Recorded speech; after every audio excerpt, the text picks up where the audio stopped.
Hello my friends and welcome. This is the latest update from Ukraine. Let's start this video from the good news from the front lines. Ukraine propelled forward near to KICHA. Actually, we started this counterattack around 2 days ago, and today we have some sort of the confirmation of Ukrainian success over here. All this dark blue territory was taken by our guys, or it's better to say liberated. At the same time, we have the information that Russia concentrated quite a lot of the forces in this region, and they will try to use those heights to gain the ground back, unfortunately. So the fight is actually ongoing in the minutes and seconds I'm filming this video. Still, Russians have the attack vector towards KICHA using the high terrain in this place. For the last week they moved a little, but still not capable to take those heights fully under control. In case they propel to this area, Ukraine should get out from KICHA, otherwise Russia would just shell Ukrainian positions in this village from the heights. You may clearly see it on the 3D map, so this is KICHA Village, it's on the down ground. So if Ukraine wants to keep control over this place, it needs to secure this perimeter over here. It was crucial also for the Russian army, but they were not able to keep those heights under control and left the village. Now let's check out the deep state military map source. Let's zoom into Novomikhailivka, and today, well, the front lines are basically boiling, so let me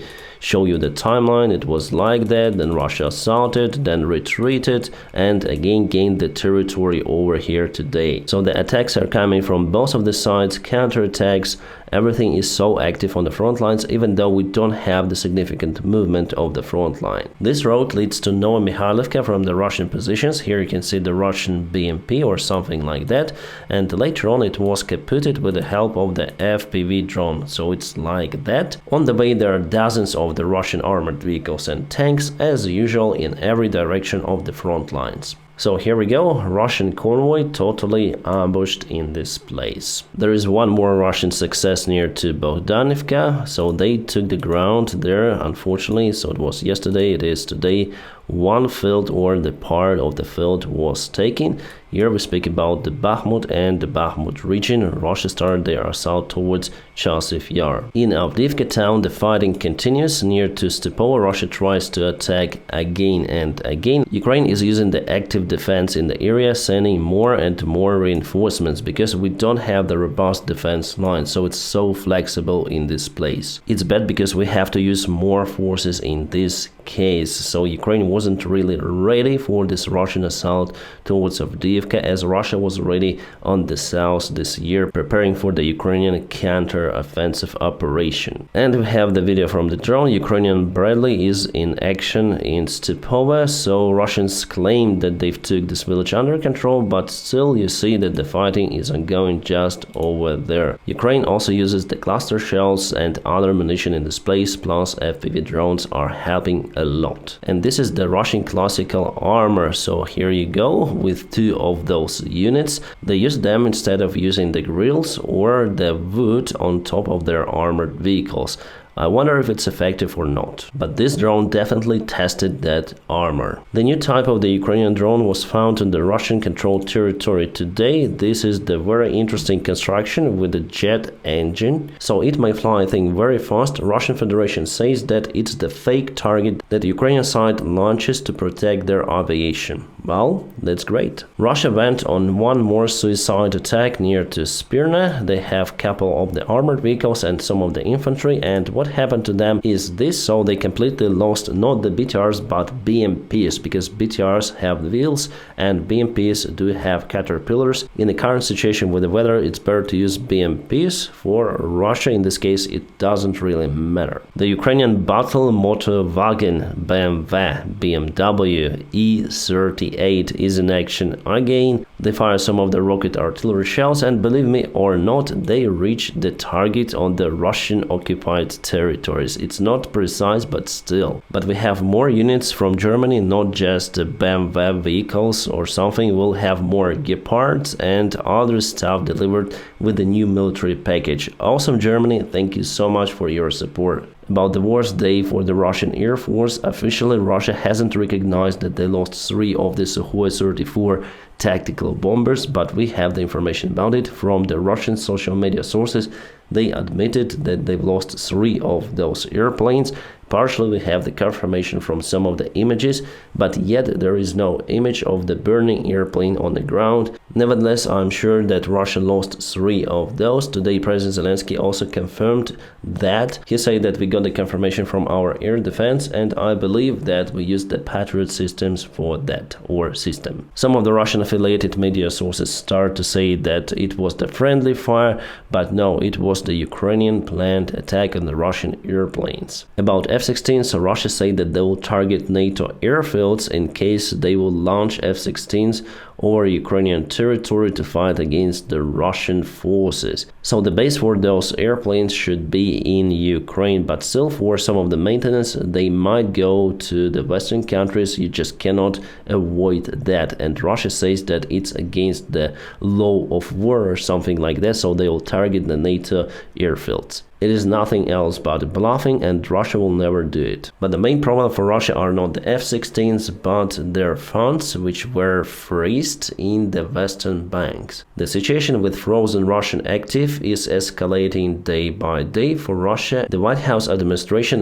reached some of the support from the senators, also from the Republican side, that United States should confiscate those funds from Russia. Well, it is still not that easy as it might look, because all of the Western society is built on respect to the private ownership, even though mostly those funds were stolen by Russia from their own people, but there is still respect from democracies towards the private funds. They are frozen, but they are not taken away. So now United States, together with partners, are looking for the way out to get those funds for Ukraine. Maybe they would even be landed from Russia for some time until Russia pays reparations for Ukraine. The special single account might be created for that. All of the Russian funds might be put over there, and Ukraine might get a percentage each year from those crazy funds. We're speaking about 280 or around $300 billion. Some say around 400 billion. So per year, maybe Ukraine might obtain around $10 billion, which we might invest into production of the weaponry into the Western economies, like for example the United States. I think this initiative might be supported by most of the congressmen. Or maybe the funds would be just taken from Russia until they pay reparations and sent directly to support Ukraine for now. The talks are ongoing, but Russia is already butt farting. Their economy minister Suluanov said that if United States would do this step, Russia would cancel every kind of the relations with United States, including diplomatic relationships. So then the United States put sanctions on Russia, then United States support Ukraine, and then Russian president says that United States is the part of this war, part of the conflict on the Ukrainian side. It is still not enough to cancel the diplomatic relationships with the United States.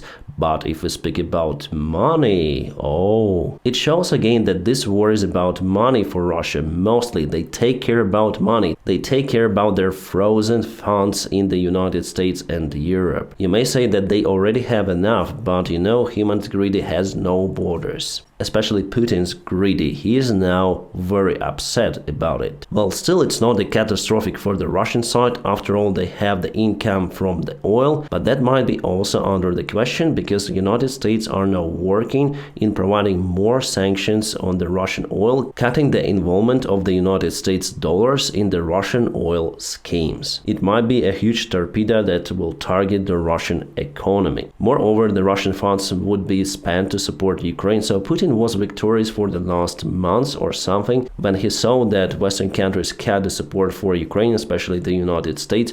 But now with those measures, United States might potentially save Ukraine with even greater support that was promised. So when it's going to be agreed based on the pace and the talks that are leaking to the press, I think that in February the next year, the Russian assets might be unblocked for the Ukrainian support. In his address today, Putin said that, "Come on, West, we need to negotiate, please unblock the sanctions because we are looking forward to our relationship." So he understands that Russian economy would be in a deep shit. Of course, Russia says that they will confiscate all of the United States and other Western actives in Russia, all of those factories and other stuff, basically rob them. But without the Western technologies, they're unable to run them. And the value of all of the Western assets in Ukraine is around $10 billion still for those companies who haven't left Russia. So it's not a huge problem for the Western economy, but it is the huge problem for Russia. After all, Putin will have the choice to save his money and his economy or continue the war in Ukraine. That will bring uncertainty on the Russian territory and probably will lead to format of the Russian Federation in the long-term perspective. They already have the crisis with chicken eggs, they are damn expensive, more than in Switzerland, and all of the Russian government is unable to solve even this question. So I'm quite optimistic about the Russian future, let's say, that will be pessimistic for sure. The Wall Street Journal came out with an article that the person responsible for Prigozhin's death is Patrushev, the director of the Russian Security Office, also as KGB as Putin himself. Almost from the very beginning, Patrushev understood that it was a wrong thing for Putin to bet everything on Wagner's army. But Putin by that time had no other choice because Prigozhin and his army were the most effective force on the front lines. After a while, Prigozhin understood that he might be kicked off because Putin wasn't responding for his messages or calls, so he started his attempted military coup to secure himself. Then he turned back from Moscow, but Putin and Patrushev were so scared about their power that they eliminated Prigozhin just a couple of months after that military coup. The operation was planned by Patrushev and FSB, and Putin agreed with that. As the Wall Street Journal says, the explosive device was put near to the wing of the airplane right before takeoff. Well, there is the other possibility that the airplane might have just been shot down with the help of the Russian air defense. That's also one more version, but definitely those persons are responsible for Prigozhin's death. Prigozhin did the huge mistake turning from Moscow, and most of my followers agreed that he had the limited time to stay alive, and it happened as we thought. But with the Russian economic crisis and crisis inside the Russian power, I expect more Prigozhins appear in the Russian politics, who might create their private armies and finally take power in Russia, creating absolute chaos there. My friends, again, sorry about my voice. I'm gonna keep you updated on situation in Ukraine. Don't forget to press the like to this video. By doing so, you help me a lot. Also, if you want to support my job, you may check out some of the links in the video description just below. Thank you so much for your kind support.